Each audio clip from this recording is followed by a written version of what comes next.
तो चलिए शुरू करते हैं हम लोग। तो आज हम लोग ऑप्शनल एक्सरसाइज लगाएंगे 13.5 सरफेस एरिया वॉल्यूम की। तो ये रहा पहला क्वेश्चन आपकी स्क्रीन पर। A copper wire 3 millimetre in diameter round about a cylinder whose length is 12 centimetre. ये देखिए कैसे करेंगे इसको। Since the diameter of the wire is 3 millimetre when a wire is one round about a cylinder it covers a 3 millimetre of the length of the cylinder. ये जो cylinder ऐसे बना था वही बात हो गई कि जब इस पर एक बार तार आप लपेटते हैं ऐसे तो तार कितना कवर कर लेता है 3 मिलीमीटर, है ना। और लेंथ ऑफ द सिलेंडर कितनी है, इस सिलेंडर की जो पूरी लेंथ है वह 12 सेंटीमीटर। तो कितने चक्कर लगाने पड़ेंगे इसको, 12 सेंटीमीटर अपॉन इसको भी सेंटीमीटर में कर दो तो 0.3 सेंटीमीटर। तो नंबर ऑफ टर्न्स या राउंड्स जो वायर लेगा वो कितने हो गए 40। तो 40 राउंड में ये पूरा कवर करने वाला है। तो 40 राउंड के लिए लेंथ कितनी लगेगी, एक के लिए लगती है 2 पाई आर, तो 40 के लिए 40 × 2 पाई आर यानी 80 पाई आर। आगे देखते हैं, हमारा दे रखा है कि सिलेंडर का डायमीटर वगैरह 5 सेंटीमीटर है, बढ़िया है। अब आगे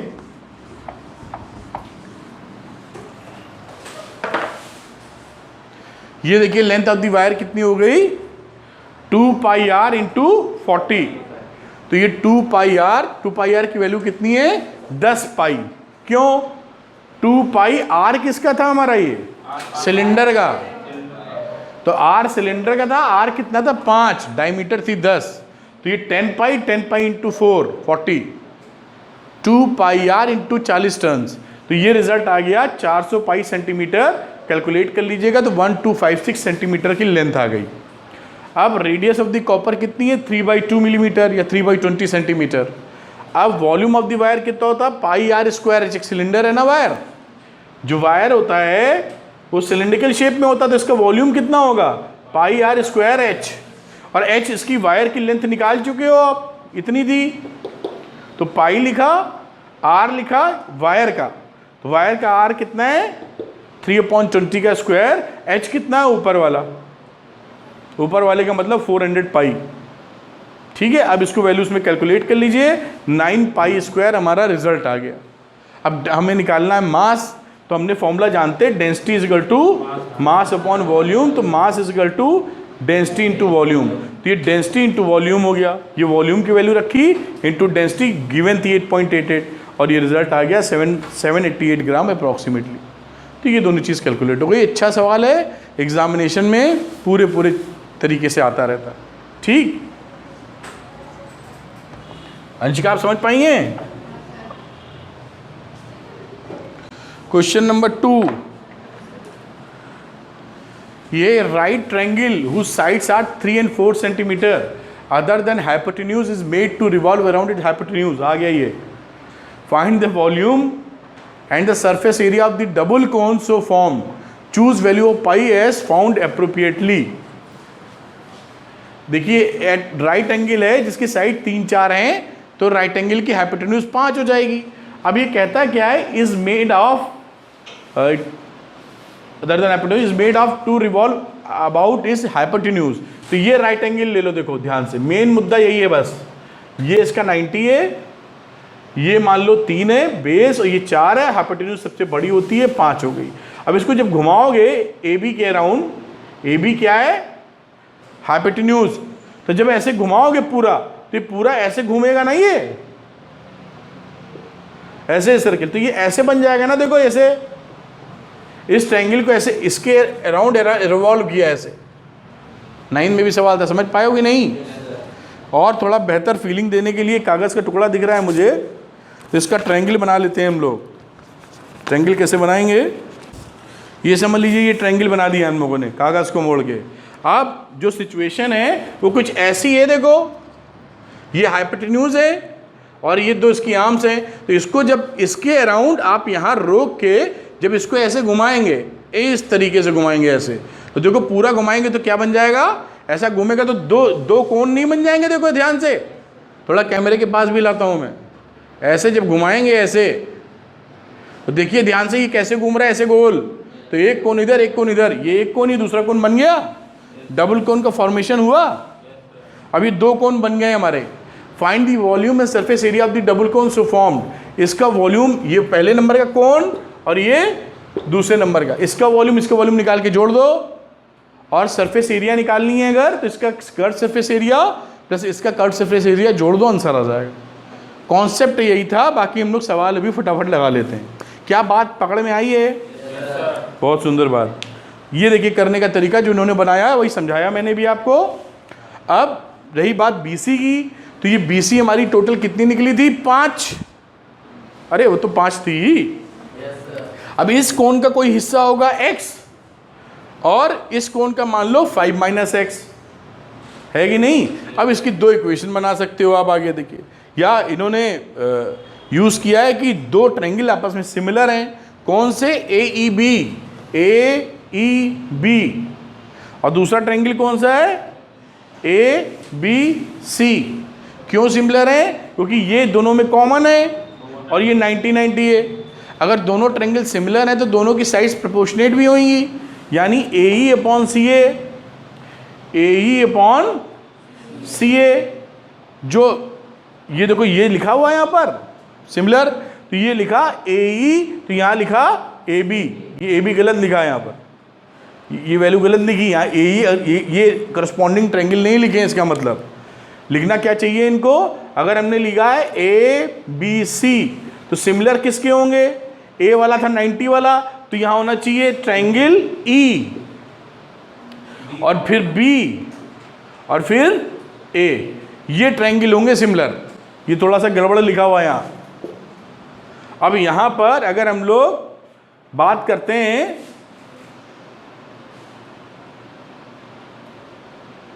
किसको लें हम लोग? अगर हम लोग लेते हैं CA, AC समझ लो, तो AC अगर हम लोग लेंगे तो यहाँ पर लेना पड़ेगा EA। इसी के हिसाब से पहला और तीसरा, तो पहला और तीसरा ऐसे ही तो लेते हैं। फिर अगर हम लोग लेते हैं AB, पहला और दूसरा, तो इसका भी लेते हैं पहला और दूसरा, ऐसे ही करते आए हैं। अब देखिए किन की वैल्यू मालूम है? AC मालूम है क्या? तो AC मालूम है, AC 4 सेंटीमीटर है। EA मालूम है क्या? EA नहीं मालूम है। AB में AB मालूम है क्या? 3। EB मालूम है क्या? EB नहीं मालूम है। तो यहां पर अगर हम चले जाएं तो इसको हम लिख सकते हैं EB/EA = 3/4। लिख सकते हो कि नहीं? EB/EA, ये हो गई 3/4। और एक साइड बच रही भाई इसकी, उससे भी कुछ निकाल लेना चाहिए था। और ये तीसरी साइड किसके बराबर आ जाती है अगर लिख दें तो हम लोग? BC/AB। BC/BA लिख दो अच्छा लिखने के लिए। दिख रहा है ना? तो BC हमको पता था क्या? 5। इस वाली को देखो 5, और BA पता था क्या? 3। तो 5/3 हो गई। अब इन दोनों को लोगे तो EB निकल आएगी। इन दोनों को दिख रहा है कि नहीं? तो ये हो गया 3/EB, ये = 5/3। तो EB कितना आ गया? 9/5। देख लो भाई, EB हो गया 9/5। तो ये टुकड़ा हो गया हमारे पास 9/5। और ये कितना बचा रह गया? 5 में से घटा दो। इसमें से 5 - 9/5, तो कितना बचेगा? 16/5। दोनों को जोड़ेंगे तो आ रहा है ना 5। अरे 5 में से 9/5, ये बचा ना वो। अब तीसरा AE भी निकल आएगा। AE के लिए इस वाले को और लास्ट वाले को ले लो, तो कितना हो जाएगा? इसको और इसको लोगे तो ये ऊपर और 12/5, तो ये हो गया 12/5। तो ये इज दिस वन 12/5। अब पता है, अब आप निकालने जाओगे वॉल्यूम, टोटल वॉल्यूम का मतलब पहले वाले का वॉल्यूम, 1/3 पाई आर स्क्वायर, इसका आर कितना है, आर ये खड़ा वाला, तो 12/5 का स्क्वायर, और h कितना है 9/5। दिख रहा है क्या? अरे ये जो कोण है इसका बेस है ना, ये रेडियस नहीं है ये, तो रेडियस के लिए 12/5 रखा, और ये कोण का हाइट है, ये हाइट की जगह 9/5 रखा, प्लस इसके वाले की बात करते हैं तो 1/3 पाई, इसका आर कितना है, आर तो वही है, और h हाइट चेंज होगी 16/5। तो इसमें से पूरी चीज कॉमन क्या आ जाएगी, 1/3 पाई 12/5 का होल स्क्वायर, अंदर क्या बचा 9/5 प्लस 16/5। अब वैल्यू रख लो, 1/3 22/7 144/25 इंटू 25/5 यानी 5। ठीक, 5 से कैंसिल हो जाएगा, 5 5 या 25, और कुछ कैंसिल होते दिखता है क्या, 3 से भी जाएगा, 3 4 जा 12 8, अभी कुछ होता नहीं दिखता, तो ये वैल्यू हो गई 30। अरे ठीक है 1413, तो 30.17 centimetre cube is the answer, total volume of the cone. ठीक है, अब सरफेस एरिया की बात करोगे तो सरफेस एरिया का फॉर्मूला लगा देना, क्या होता है surface area, pi r l plus pi r l, radius same है, ये वो पाई दोनों का रेडियस सेम है, तो प्लस L1 प्लस L2 लिख दो, चलेगा ना। पाई हो गया 22/7, रेडियस है 12/5, L1 कितना है 3, L2 कितना है 4, तो ये हो गया 5, 5 से 5 गया कट, तो 12 इंटू हैं, ब्रैकेट में कहते हैं 7 आएगा, 4 और 3 7 आ जाएगा, ठीक कह रहे हैं, तो यहाँ आ गया 7 और ये 5, ये 7 7 उड़ जाएगा, अब ये हो गया 12 इंटू 22 240 और 24 और 264/5, और ये रिजल्ट अगर कहें तो 5 5 या 25, 5 2 या 10, 52.8 आ रहा है, ये आंसर आ गया इसके अंदर। ठीक, तो ये अच्छा सवाल है, ऐसे सवाल आएंगे तो थोड़ा सा काम करना पड़ता है। ठीक है, अगला क्वेश्चन नंबर 3 पे चलते हैं। कोई डाउट इसमें, किसी तरह का कोई प्रॉब्लम? ठीक है, question number 3, A system internally measuring 150 centimetre into 120 centimetre into 110 centimetre has इतने सेंटीमीटर क्यूब ऑफ वाटर, कहने का मतलब इसका वॉल्यूम दिया हुआ है। ठीक है, porous bricks are placed in the water, ऐसे ईंटें डाले गए हैं जो पानी सोख सकते हैं, पोरस हैं, उनके अंदर माइन्यूट माइन्यूट होल्स हैं, water until the system is full to the brim, जब तक कि उसके अंदर पानी पूरा भर नहीं जाता। देखिए सिस्टम है कुछ ऐसा समझो, ऐसे करके क्यूबॉइड स्ट्रक्चर में diagram banana is very important. इस तरह से मान लीजिए ये आपका सिस्टम एक बना हुआ है और इसमें यहां तक पानी है, सपोज करिए ये पानी भरा हुआ है। ठीक है, अब इस पानी में आपने ईंटें डाल दिए इसके अंदर कई सारे, तो पानी का लेवल बढ़ना शुरू हो जाएगा ना। अब बढ़ते बढ़ते ये पानी का लेवल कहां तक पहुंचा, टॉप ब्रिम तक, लबालब। कहां था, लबालब, मतलब अप टू द ब्रिम, इतना पानी ईंटें आपने डाले। अब ये पूछेगा कितने ईंटें डाले, ईच ब्रिक एब्जॉर्ब, अच्छा जो ईंटा है ब्रिक है वो 1/7 अपने वॉल्यूम का, वॉल्यूम ऑफ ब्रिक अपने वॉल्यूम का 1/7 17 एब्जॉर्ब 1/17 अपने वॉल्यूम का एब्जॉर्ब कर लेता है खुद। अगर उसका 100 सेंटीमीटर क्यूब वॉल्यूम है तो 1/17 इंटू 100 एब्जॉर्ब कर लेता है पानी। How many bricks can be put in without overflowing the water, each brick size is this much.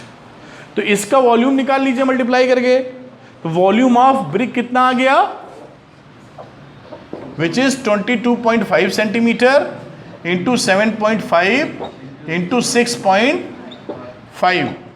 ठीक है, तो बेसिकली कितना एब्जॉर्ब कर रहा है, इसकी जगह ये समझना चाहिए कितना वाटर का लेवल बढ़ा रहा है ऊपर। तो 1/17 अगर एब्जॉर्ब करता है तो कितने 1 में से घटा दो 1/17, 1 माइनस 1/17 यानी 16/17 वाटर के लेवल को राइज करता है। आपने पानी में डाला, 1/17 सोख गया पानी, तो 16/17 पानी को चढ़ा भी तो दिया है। जो नहीं सोख पाया वो पानी को ऊपर चढ़ा दिया। भाई जो पानी हम नहीं सोख पाएंगे उसी के बराबर का वॉल्यूम हम ऊपर बढ़ा देंगे, उसको कर देंगे ना। यानी 16/17 का जो वॉल्यूम है वो एक ईंटा एक ब्रिक ऊपर कर देता है ना। तो मान लेते हैं ऐसे n ईंटे डालने पड़ गए, n ब्रिक्स, तो n bricks 16/17 into volume of brick,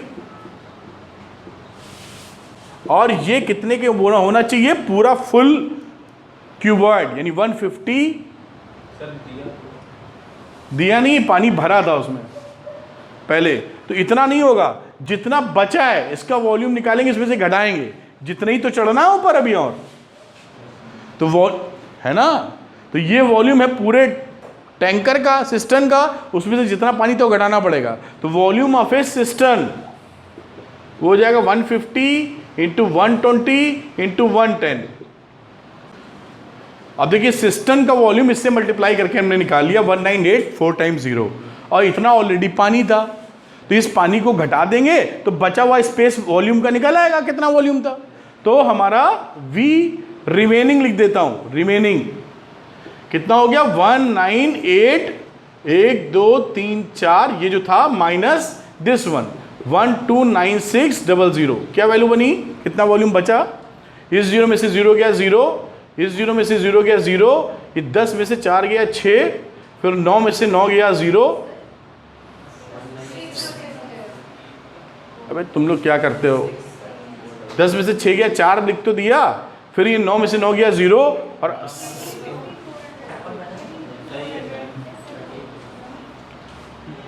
7 में से 2 गए, रुक जाओ 5, और 9 था, 9 में से 1 गया 8, 1850400, ये वैल्यू आई, घटा लीजिएगा यही मिलेगी आपको। अब ये वैल्यू इसके बराबर होगी 1850400।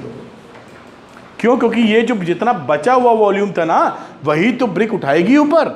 तो यहां से n की वैल्यू कितनी आ जाएगी, n is equal to 1850400 into 17 upon 16 into 1096.87। इसको आप सॉल्व कर लीजिए।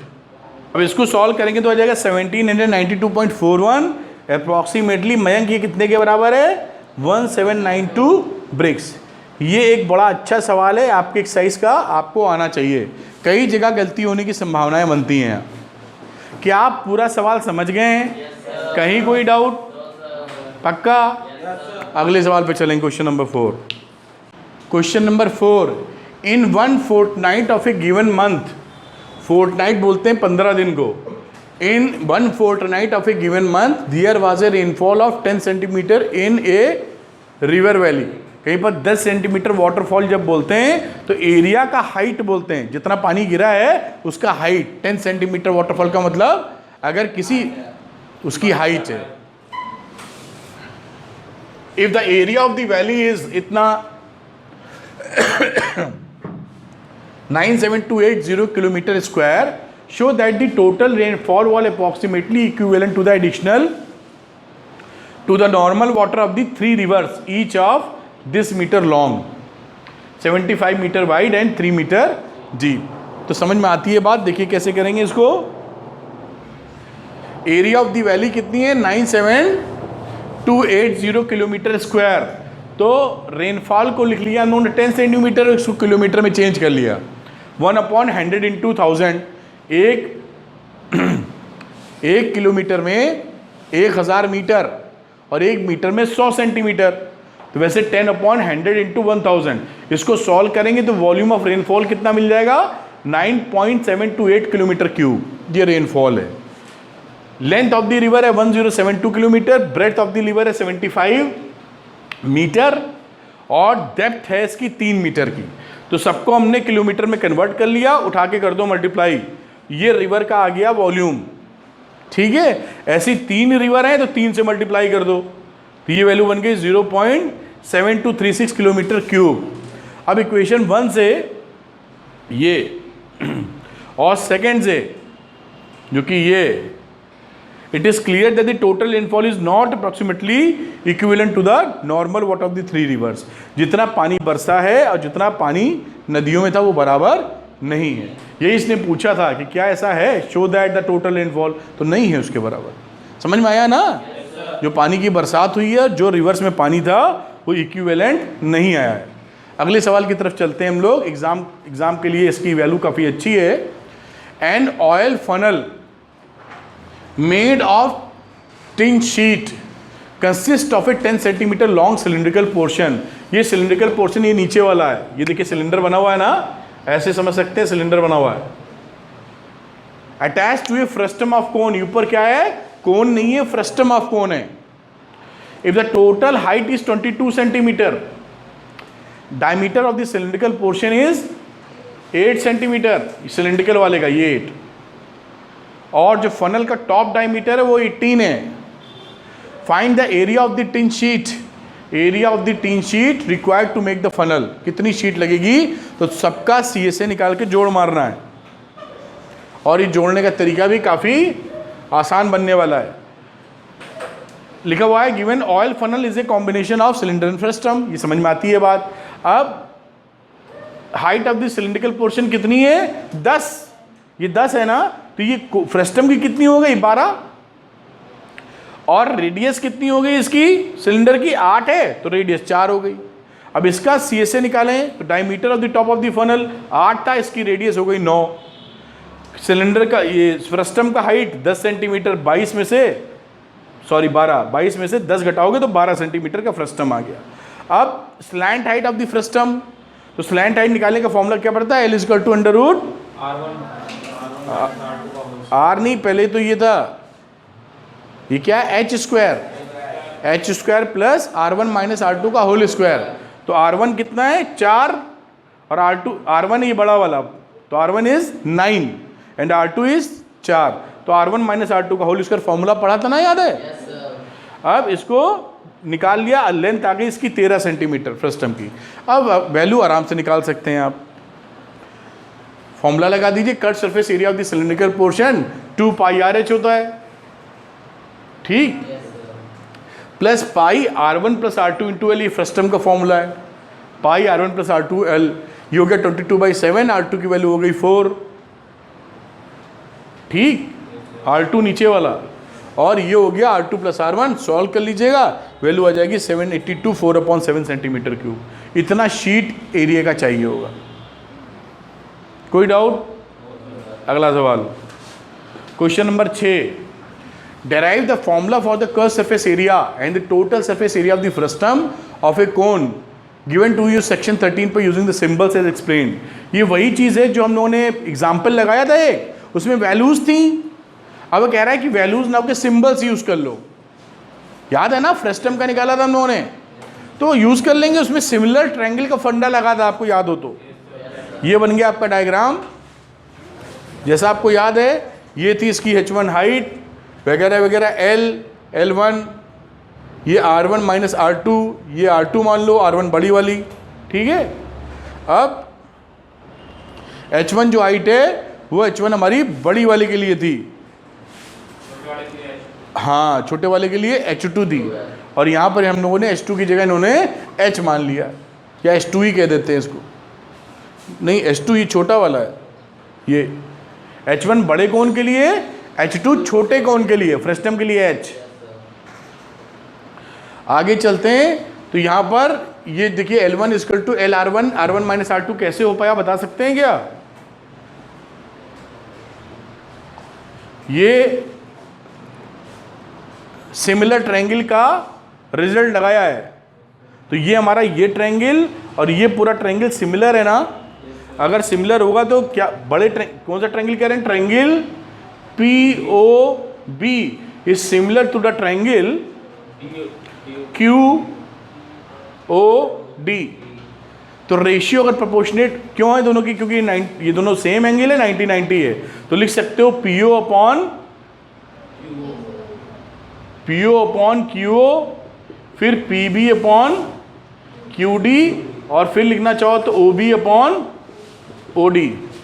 ठीक है, देखते हैं। तो स्लैंट हाइट OB था, तो ये पकड़ लो, OB की जगह लिख देते हैं L1 और OD की जगह क्या लिख देते हैं L2, अगर इसका L2 माना है तो।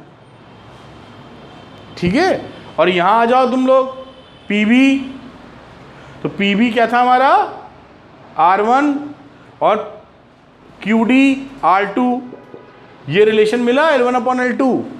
फिर बात करते हैं PO का, तो PO हमारा यहाँ से यहाँ तक है, विच इज H1, और OQ दिस इज H2। ये रिलेशनशिप हमारे हाथ में आई हुई है और इसका हम भरपूर यूज़ करते हैं, जैसे उन सवालों में यूज़ किया था। ठीक है ना। अब वॉल्यूम निकालने का तरीका आपको याद हो तो वॉल्यूम में बोला था कि बड़े वाले कोन्स का 1/3 पाई R1 स्क्वायर H1 में से छोटा वाला घटा देने का है, ऐसे ही तो सीखा था। अब यहाँ पर इसको 1/3 ले लो पाई, और ये बन गया R1 square H1 minus R2 square H2।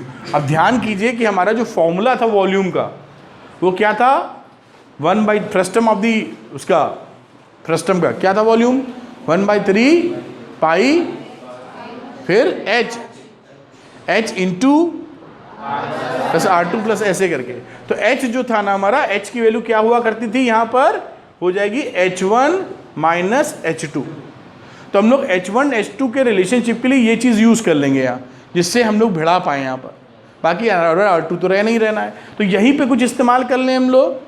अगर ये इक्वेशन लिखी हुई है ऐसी, तो इसमें क्या ऐसा किया जाए, इन दोनों को रिलेशनशिप लेते हैं, क्योंकि उसमें हमें याद आ रहा है L1 L2 नहीं था, तो इसमें इसका कुछ रिलेशनशिप ले सकते हैं। दोनों तरफ -1 कर दो, तो H1 minus H2 upon H2।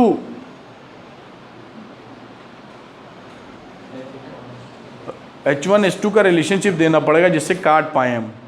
तो यहाँ पे ही वैल्यू रख के काट सकते हैं, और ये लिख सकते हो R1 minus R2 upon R2, ऐसे भी लिख सकते हो आप। ठीक है, अब वहाँ पे वैल्यू H1 H2 की जगह केवल H लानी है। वो कैसे लाओगे, हम ऐसे ले आएंगे। देखो यहाँ पर क्या करो, 1/3 पाई लिखो, R1 स्क्वायर, H1 की जो वैल्यू है ना, H1 को यहाँ क्या लिख सकते हो, H1 को H2 के टर्म में लिख सकते हो, H और H2 में H प्लस H2 लिख सकते हो कि नहीं। तो इसको लिख दो H प्लस H2, यहाँ पे लिख दिया H प्लस H2, और इसको लेने दो H2। अब H2 को बदल डालेंगे, 1/3 पाई, इसको लिखा R1 स्क्वायर इंटू H, यहाँ पहुँचे लिखा R1 square into H2 minus R2 square into H2, ये लिखा ना। अब H2 का रिलेशनशिप निकालते हैं H1 H2 से, तो देखो ये रिलेशनशिप क्या मिला, H2 लिखा, और ये आ गया H1 minus H2 into R2 upon R1 minus R2। ये वैल्यू आई कि नहीं आई। और H1 माइनस H2 क्या चीज़ होती है, H हमने मान रखी है। ठीक है, तो हम क्या H2 की जगह H R2 R1 minus R2 लिख सकते हैं, लिख सकते हैं। कुछ समझ में आया कि नहीं। अब यहाँ पर लिखा 1/3 पाई, ये आ गया R1 स्क्वायर H, इसमें से R1 square minus R2 square common, और H2 आएगा साथ में, और इस H2 की वैल्यू हमने वहाँ से रख दी, H R2 upon R1 minus R2। ये देखो समझ में आया है कि नहीं आया बेटा। ये H2 कॉमन लिया था यहाँ से, इस H2 की वैल्यू यहाँ से रख दी, H R2 upon R1 minus R2। अब ये कट जाएगा, देखो ये a square minus b square है, तो a plus b into a minus b, तो a माइनस बी वाला पोर्शन कट गया यहाँ से। अगर कट गया तो 1/3 पाई, सबसे h ले लो कॉमन, तो बना R1 स्क्वायर, और ये क्या बचा आपका R1 minus R2 into R2, क्योंकि ये तो बचा ही ना, प्लस वाला कट गया था नीचे वाले से, माइनस वाला कट गया था। ठीक, अब ये वैल्यू आपका रिजल्ट आ गया। देखो क्या फॉर्मूला है, 1/3 पाई H R1 स्क्वायर मल्टीप्लाई कर लो R2 square plus R1 R2, ये रिजल्ट आ गया। क्या समझ में आया ये? थोड़ा घुमाना पड़ा हल्का सा, मुश्किल है वैष्णवी है, हो जाएगा। तो इसमें जो हम लोगों ने सिमिलर ट्रायंगल यूज़ किया, और जैसा आपने ध्यान कर लो, ये सिंपल लिखने के बाद हमारा ऑब्जेक्टिव था H1 H2 को हटाना, क्योंकि फॉर्मूला पहले से सब दिमाग में है कि H नहीं आना है उधर, हमारा H1 H2 नहीं आना है। तो H1 H2 को किस फॉर्म में लिख लेना बेहतर है हमारा, H प्लस H2 में, और H2 की वैल्यू यहाँ से निकाली, उसको सॉल्व करके रख दिया। इस तरह से ये आपने क्या निकाला, वॉल्यूम। और वॉल्यूम निकालने के बाद अब पूछ रहा है सरफेस एरिया, तो सरफेस एरिया भी ऐसे निकल जाएगा। सरफेस एरिया क्या करेंगे, पूरे का सरफेस एरिया निकालिए माइनस इस छोटे वाले कोन का सरफेस एरिया कर दीजिए, टोटल नहीं, कर्व सरफेस एरिया की बात कर रहे हैं, ठीक है। तो curve surface area of the cone निकल आएगा। टोटल पूछा है तो टोटल में क्या करेंगे, इसका कर्व सरफेस एरिया निकालिए और उसमें से इसका कर्व सरफेस एरिया घटा दीजिए, और यहां क्या जोड़ देंगे आप, बॉटम एंड टॉप। कर्व सारा चाहिए ना, बॉटम एंड टॉप, इस तरह से कर सकते हैं। तो ये इनका तरीका तो सॉल्व करने का ग्रेटर लेसर हम लोग समझ चुके हैं कैसे करना है। ये फॉर्मूला इनका कुछ सीधे ही निकाले इन्होंने, कौन शायद वो लगता नहीं निकाला वॉल्यूम। वॉल्यूम समझ गए ना कैसे निकाला है, अच्छा वॉल्यूम इसके बाद था, अच्छा वॉल्यूम इसके बाद था, क्वेश्चन वो उन्होंने पहले कर दिया है, तो वॉल्यूम तो निपटा लिया हम लोगों ने। अब ये समझ पाया हो ना, 7वां किया है, अभी जो किया था वो 7th था, अब ये 6th पूछा है कि कर्व सरफेस एरिया बताओ। तो कर्व सरफेस एरिया में भी वही फंडा सब लगना है। ये देखो, ये कर्व सरफेस एरिया का फॉर्मूला कहाँ गया, ये आया था पाई आर L1 प्लस L2, और तो इसको भी तो जोड़ेंगे A1, कहाँ जोड़ा है इसमें, ये जोड़ा है अंत में। और ये वैल्यू L1 और L वगैरह समझ गए थे कैसे आई थी वहाँ, स्लैंट हाइट के फॉर्म में, समझे नहीं होगे, ये आया होगा सिमिलर ट्रायंगल से, ठीक है। तो जैसे भी हम लोगों ने वॉल्यूम का किया है, सेम फंडा लगा के हम लोगों ने भाई, ये सिंपली क्या घटा मारा है हम लोगों ने, बड़े वाले का कोन का कर्व सरफेस एरिया माइनस छोटे वाले कोन का, इन्होंने उस तरह नहीं कि छोटे वाले कोन का घटा दो तो फ्रस्टम का बचेगा प्लस जोड़ देंगे। इनकी ये जो वैल्यूज थी वो अलग अलग है, हम लोगों ने L1 L2 ऐसे माना, वो ज़्यादा सरल है जैसे NCERT में दिया है, हम लोगों ने NCERT के हिसाब से मांगा है और समझ में भी आता है, वो समझ कर लेंगे, कोई दिक्कत, ठीक है। तो इसी तरह ये भी हो जाएगा और इसके साथ ही चैप्टर खत्म होता है। Thank you.